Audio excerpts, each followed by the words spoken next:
amazing turnout. Thank you guys so much for coming out. I'm assuming everyone in this room loves this show as much as we do and are excited to chat about it. So I'm going to go down the line real quick and have everybody introduce themselves. This is a crossover panel with the Brit Track. So we are super excited to have them here. So we have a couple of folks from the Brit Track, so go check out their panels as well for the rest of the weekend. They are awesome.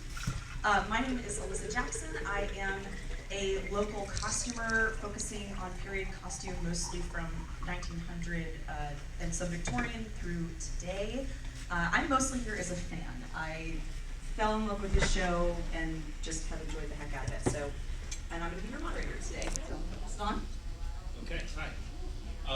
I am Michael J. Martinez. I write historical fantasy and alternate history and like to play with history because it's better than anything I could make up on my own. And I'm approaching this also as a fan and also as a storyteller because, again, this show does an amazing job of portraying not only the time period, but also very nuanced characters, which was just really nice to see. So that's me. Hi, can you hear me from here? Yeah, okay. I don't want to move forward, but I have to. My name is Carol, and I'm the director of the Brit Track. Thank you. I've been coming to the convention for 20 years, 19 years on staff. This is officially my 15th year as director for the Brit Track. What's weird is that this isn't their track room, like the specific room. So it's kind of, we're over at the Hilton now in Gallery 5, so like the bottom level floor. And we have a lot of really, really rich programming. Like we have another historical panel after this one on taboo and Peaky Blinders. So if you do like taboo, we're going to talk about the whole like dark historical fiction aspect, and maybe even also towards the end mention some other like really good dark historical shows to kind of get into. And that's in the Gallery of 5 Hilton. But we have stuff going on all weekend, and we're super excited to work with the track. Can you hear me here? Okay. Hi, I'm Megan. I'm here as a fan and really interested in women's history. I minored in women's studies in college, and I'm also queer, so I feel that's kind of important for this panel. Hi, I'm Heather. I'm a Brit Track volunteer, and basically, since we started getting our act together and sending emails about who's going to do what, I'm like, are we doing a Gentleman Jack panel? Are we doing a Gentleman Jack panel? Are we doing a Gentleman Jack panel? I want to be on the Gentleman Jack panel. So here I am. We're so excited to have you. So first of all, I see a few cosplayers in the room from the show. If you'll just stand up real quick, let us admire you.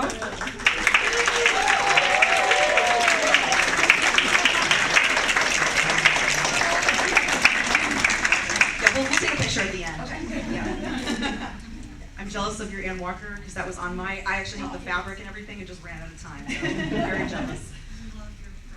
Yes, your prop is cool. Awesome. Right. Not illegal. Right. So I think the primary topic we're going to talk about, but we'll be branching off as well, is about the real Anne versus Anne on TV. And the cool thing and sort of the interesting thing about this show is so much that we know is from Anne herself. So we're getting her story. So I think, with all of that, you always have to take everything with a grain of salt. But because she was a real person and well documented, we have pictures of her. So obviously on the left is Saran Jones, the actress, and on the right is a portrait. And then I found this other portrait. And y'all ready for this? This is Nightmare Fuel, okay? Yeah. What is happening? What is happening? It's horrifying. Anyway, I had to share. It's just awful. This is what happens when you get your friends to draw pictures. Yeah. So let's talk a little bit about Anne in the show versus Anne in real life. What do we think of her? Like, I know we had some discussion about, is she a villain? Is she a hero? What do we think about Anne? So I did a lot of research with podcasts, and then I'm also reading The Companion by Anne Shell, which is excellent. I highly recommend it. But a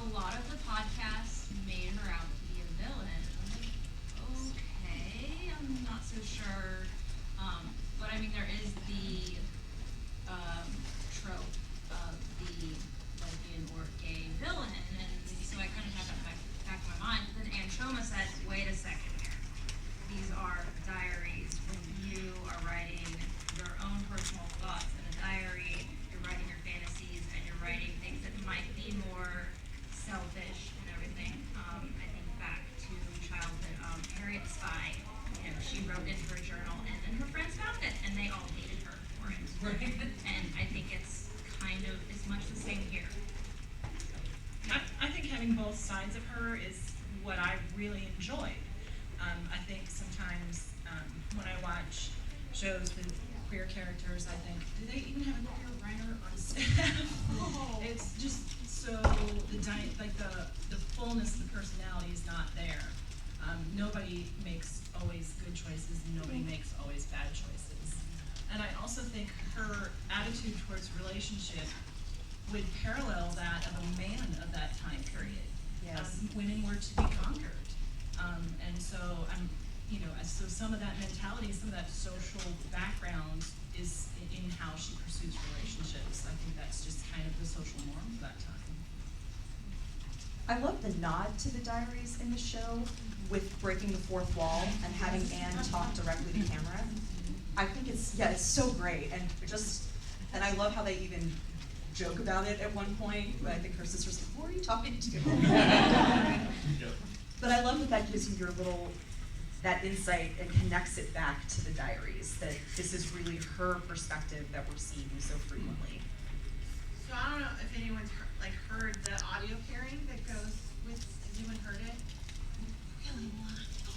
Oh, okay, so it's on Audible. It's like one credit, or I think if you buy it like base, it's like $10, and it goes through like episode chunk by episode chunk, the actual diary, reading passages and the extra things that happen. And it's only 8 hours long. It's super short. And there's also a second one also on Audible as well. And it's really cool because the writer, I can't remember her name. Yeah, it's the one by her. And she does the audio for it also. And then they have, whenever it cuts to Anne talking, it has a different voice actor reading her, and it's kind of jarring because in the audio she's very light and soft spoken when she's reading from the excerpts from the journal, so you get a kind of different feel because they read actual things that happen, because of course with the TV show versus the actual journals, it's really fast. Everything happens really fast, and you forget that literally this is over the first season is over the course of a 4-year period. So it's 4 years are going by during all of this. And you hate Vera more. Way more. And I'll tell you why in a minute if we end up talking about Vera, but in that whole dynamic from the beginning of the show. But it's very interesting to see Anne struggle and how in her thoughts and her writing, she struggles between her masculinity and her femininity, and what she feels is appropriate and what she feels isn't appropriate. And because they really, really do speed things up. I mean, even the courting of Anne is over a 10-month to year and a half thing. It is a long thing. They don't even physically touch each other to escort her into a room or anything like that until they've known each other for 2 or 3 months. And then it's they start making out a lot. It's beautiful and wonderful, and I love it. And speaking as someone who likes to see that kind of representation, it's important to me, and I find it to be really, really as charming as exciting to see. But I highly recommend the audio pairing that goes with it, because she comments on why she got into writing this whole TV show. She's heavily involved in the writing of it, and literally sat with a team and examined all 5 million words of her 5 million words, y'all. So many diaries. And they could have been destroyed at various different points by some of her ancestors that they knew where it was. They knew it was locked away in this back room that she had built. This enclosed back room where everything was sealed. And she's a member of that family. She's one of the descendants of Anne Lister through marriage and things like that. So that's where it all comes from. And she does these really cool anecdotes that I'll mention here. Well, wasn't there a part of it that was censored? Yeah, there's a lot of it that was censored. Again, it speeds up super fast because this is over from it starts in 1830, 29, and it goes all the way until like 1834 in the first season. That's it. And you get these anecdotes of just different things that are left out and kept in. Like, for example, like she never went to the wedding of Veer. She never went. And that was really interesting that they made that decision to show that scene, because it did. It broke her. She was broken by that relationship way more than you would think. They comment also on like exchanging of letters between Veer and her that Anne includes in her journals. Like any letter that's written to her, she copies it into it, and then on top of that, she writes in code. She has this whole language that she made up that she teaches any of her companions, and they write to her in that coded language. And the coded language is super fascinating. And I've got a sample up on the screen. Yeah. That's an actual sample from. so is there a Diane's. cross on there? Do you see a cross anywhere? Is there on there? Okay, so cross sure. means an orgasm. I mean, I can't help but not. There's a bunch of them in one There is. There's certain like terms that they don't have these terms for things that now it's like it's super fascinating. Like in between actually having intercourse and actually like just making out, she calls it grubbling. So take that with what you will, because this is a general audience. I think I don't know. I don't see any youngsters in the I don't see any audience. children in here. I don't want to be We're gonna inappropriate. talk about sex, so if that's a thing you have a problem with, I don't want to talk too do much, it. and I feel like I talk too much, but it's really fascinating. She calls it grubbling, and she doesn't grubble Anne until like literally a certain point. She won't even get naked in front of her, like, which is odd to see in the show because she's like just in a nightgown, and and it's so like intimate and it's interesting like that you see these, but in actual reality, it wasn't until after they had been exchanged the rings. It took an entire month for them to actually like get married. It wasn't like they just like, here's the ring, let's go do this. Kind of how it pseudo represents. She did buy the big black ring that she ordered. It was like a year before she actually gave it to Anne. And then Anne purchased a ring for her, and it took a whole month from let's go get married to actually like going to the church and exchanging. And then they had a honeymoon and like went away on a trip into Halifax and stayed there for like a week, and then came back, and they figured out how they didn't even like live together at one point until like a little while later. So it's like things like that they leave out, and how awful Veer was. Yeah, I think unfortunately with a lot of historical, based in reality shows that, are biographical shows, they have to speed up the time for storytelling. Like, otherwise you're like, oh, it's like the camping scenes in the last Harry Potter book. Oh no, it's never gonna end. They also, the other thing that they've done when you think about whether Anne is a villain or a hero, she's just very human in person over time. When you think about the show, it's called Gentleman Jack. And Saran Jones is charming as all get out. Oh my god, I love her so much. And so the liberties have been taken there. When you look at the history, when you read some of the diary entries, you see someone who is ardent Anglican and ardent conservative, someone who is a very savvy, canny, and kind of cutthroat businesswoman, someone who does treat her partners the way Anne treated women in that time period, which was not great at all. So, yeah, she's a very masculine presenting, has very masculine attitudes that are in line with the time, and that to a modern audience, that's going to rub you a little bit for sure. Yeah, she's very inconvenienced by like her time period. She's just very like, even in the audio, she's very just like this is stupid. Like she says that. Yeah.